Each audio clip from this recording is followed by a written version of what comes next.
Aujourd'hui, c'est parfait. Il y a eu une belle petite neige fraîche. On va être en mesure de voir s'il y a des traces. Et souvent, quand il y a une variation de température, ben, ça permet aux animaux de s'activer.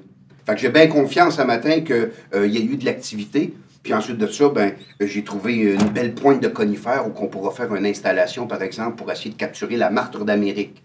Puis évidemment, ben, on a toujours un enclos à coyotes, hein, parce que les coyotes ils achalent beaucoup le cerf de Virginie. Puis nous autres, en tant que chasseurs de chevreuils, ben, on veut essayer de protéger notre chevreuil du mieux possible. Donc, on essaie de retirer un peu de la prédation due par le coyote. Un des animaux qui cause suffisamment de soucis à la population en général, c'est le raton laveur.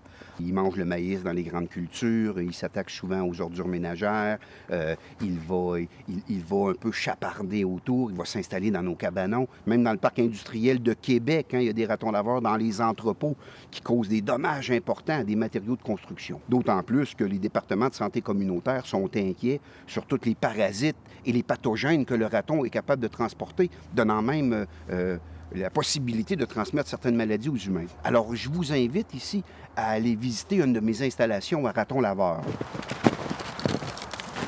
Oh! Hey, j'ai quelque chose.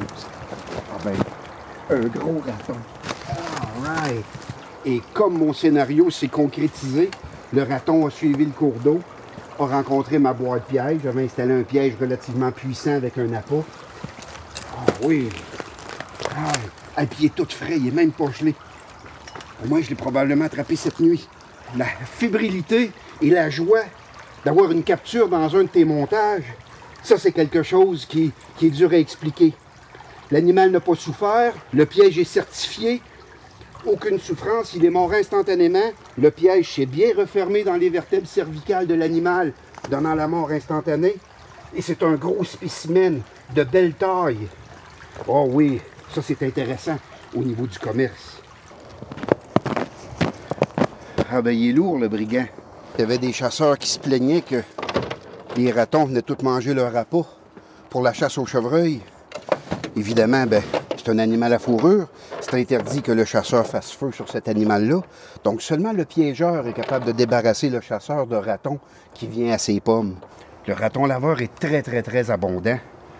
Il est en milieu périurbain, en milieu agroforestier. C'est des belles bêtes à attraper. Et le jeune qui capture un raton, ben, il est bien content parce que c'est un animal qui est en santé au niveau de sa population. Donc le piégeur attrape les surplus, puis ça fait un très bel animal à fourrure ici, comme moyen éducatif, en tout cas pour les jeunes ici à Duchesnay. Alors là, on va se préparer à aller faire un montage pour attraper de la martre d'Amérique. Je vais mettre un bon gros morceau de charogne, évidemment, parce que c'est un animal carnivore que je vais attacher avec un petit morceau de broche au niveau de la chair, même s'il fait froid. La viande ne gèle pas. Si jamais la martre arrive et qu'elle veut véritablement le gros morceau, elle devra rentrer par l'ouverture ici, pour laquelle je vais y installer un piège pour tenter de la capturer. Vous remarquerez que j'ai changé de gants, hein, parce que j'ai une paire de gants pour manipuler les appâts, qui sont souvent nauséabonds puis qui sont ensanglantés. Et ensuite de ça, une fois que mes appâts sont manipulés, je retire mes gants qui ne sentent pas très bons et je reprends mes gants de piégeur. Parce que je ne veux pas ici mettre des odeurs de charogne un peu partout sur mes installations.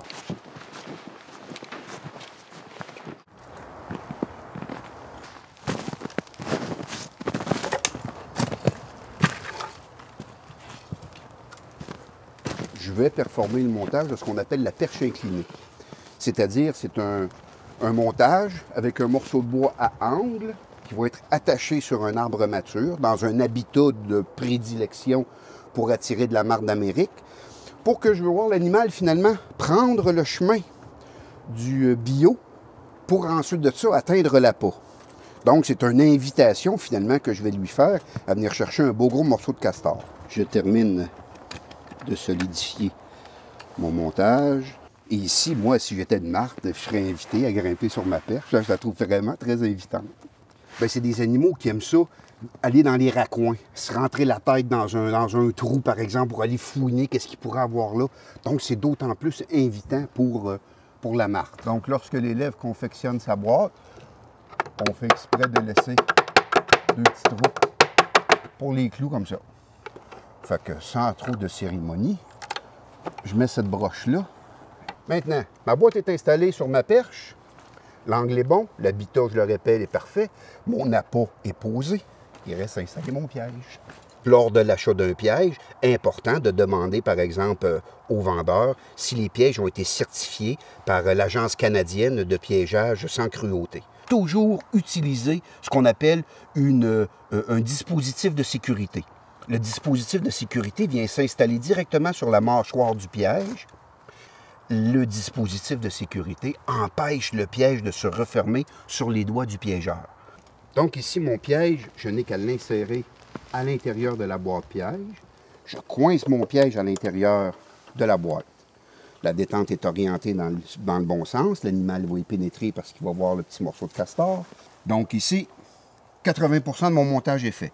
Il me reste de l'esthétisme un peu à faire. Je camoufle de façon un peu arbitraire ma boîte piège pour qu'elle fasse partie de l'environnement finalement. Hein? Si l'animal passe à quelques mètres de mon installation, évidemment, il y a des chances qu'ils ne sentent pas mon gros morceau de castor. Ils ont quand même un odorat développé, mais quand même pas, c'est pas un super-héros, hein, c'est un animal sauvage. J'ai amené une vieille aile d'un galliforme. Ici, c'est un faisan. L'animal se promène et voit l'aile accrochée. Hein, mais qu'est-ce que c'est ça? Donc, il s'approche par curiosité. C'est des animaux curieux. Je me mets dans le pot de l'animal. L'animal va suivre le cours d'eau, une belle pointe de conifères, l'habitat de la martre.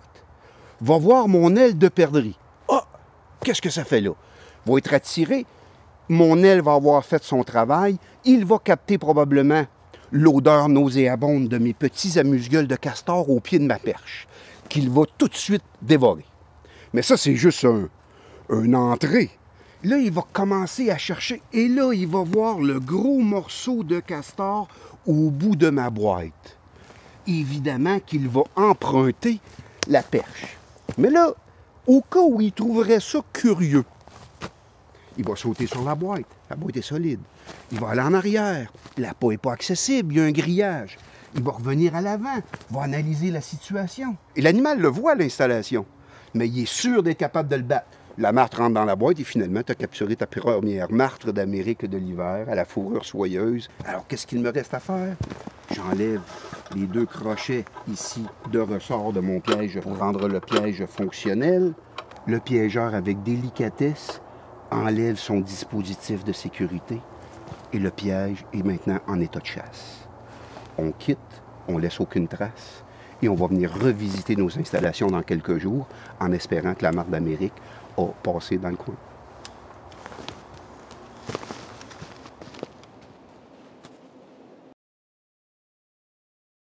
Les renards, les coyotes et à la limite le loup, c'est des animaux qui sont très méfiants, qui vont arriver dans leur habitat, par exemple, avec beaucoup de prudence. Ce qui fait que le piégeur doit faire attention à une foule de petits détails. Donc, ici, une des stratégies d'attraper des coyotes, c'est de créer un enclos. C'est-à-dire, on va faire un genre de cercle rempli de branches et d'amoncellements de structures qui fait en sorte qu'on va isoler de la charogne et des appâts à l'intérieur de cette enceinte-là. Et on va laisser des portes. Et à l'intérieur de chacune des portes, on va installer un collet pour que l'animal puisse rentrer à l'intérieur du collet et le collet se referme derrière le crâne, privant le cerveau d'afflux sanguine et faisant mourir l'animal très, très rapidement. Les animaux que l'on capture servent à plusieurs choses. J'attrape un castor, par exemple. Bien, je vais l'écorcher pour pouvoir vendre la fourrure. Mais avec le castor, je vais utiliser la viande pour appâter, pour capturer d'autres animaux. Bref, finalement, c'est une roue qui tourne. Je prends le surplus à la nature et je redonne à la nature le même animal, ce qui fait qu'il n'y a aucune perte. Ici, pour bien comprendre, on a une belle idée de ce que peut représenter un enclos. C'est un enchevêtrement de branches, donc c'est véritablement un mur que l'on construit à même les végétaux pris sur place, des arbres morts, des branches que l'on empile, et à l'occasion, on laisse une porte d'entrée. Ici, la porte, vous pouvez bien voir le collet qui est installé à une bonne hauteur selon les dimensions physiques d'un coyote. Donc ici, le collet a environ 9 pouces de diamètre et on l'installe du sol 7 à 8 pouces selon la hauteur des pattes du coyote. Ce qui fait que tout est confectionné ici dans le but d'attraper cette espèce-là de façon spécifique. J'ai attrapé quelques rats musqués durant ma pré-saison de piégeage, évidemment. J'ai gardé les carcasses et avec mes carcasses de rats musqués, bien, j'appâte l'intérieur de mon enclos. Donc, l'odeur que va émaner de ces charognes-là risque d'attirer des coyotes sur une bonne distance et on espère finalement d'être capable de faire baisser la population de ces coyotes-là qui, selon le propriétaire du terrain, harcèlent beaucoup le cerf de Virginie.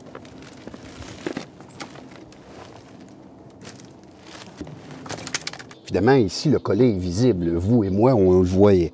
Mais probablement que le coyote aussi va le voir. Mais le coyote va se dire « Ah ah! Il y a quelque chose de louche, alors je vais le contourner. » Le coyote va revirer, mais c'est là que l'intelligence du piégeur entre en compte. Donc, lui, visible intentionnellement, le coyote prend une voie d'évitement et c'est là que je vais l'attraper. Ici, c'est de la responsabilité du piégeur de bien prendre note de ses installations. Les dates de visite, entre autres, les succès comme les insuccès. Parce qu'on veut garder ici une note du nombre d'installations qu'on a dans le milieu naturel. On ne voudrait pas qu'une installation, par exemple, soit oubliée ou soit laissée derrière le piégeur et attrape un animal, finalement, qui donnerait sa vie pour rien. Donc ici, le nombre de collets est noté, la date de ma visite, le nombre de captures. Donc ici, c'est des responsabilités du piégeur professionnel de bien prendre en note tout ça. Bien, comme mot de la fin, je vous dirais que le piégeage aujourd'hui, en l'an 2000, 2017, 2018, est quand même une activité importante. On travaille souvent dans l'ombre, on passe souvent inaperçu, mais c'est vous qu'on règle de nombreux problèmes. Historiquement, notre pays a été bâti grâce à l'aide des piégeurs, à des fins vestimentaires, à des fins économiques. Aujourd'hui, les priorités sont différentes. On piège premièrement parce qu'on aime la nature, on aime les animaux, et aussi on veut se mesurer à leur méfiance, ce qui fait qu'attraper un animal de nos jours, un, ça rend service, et deux, c'est une très grande fierté d'avoir rendu service à la société. J'ai rien aujourd'hui, mais j'ai passé une très belle journée. Alors nous, qu'est-ce qu'on se dit? On reste à l'affût.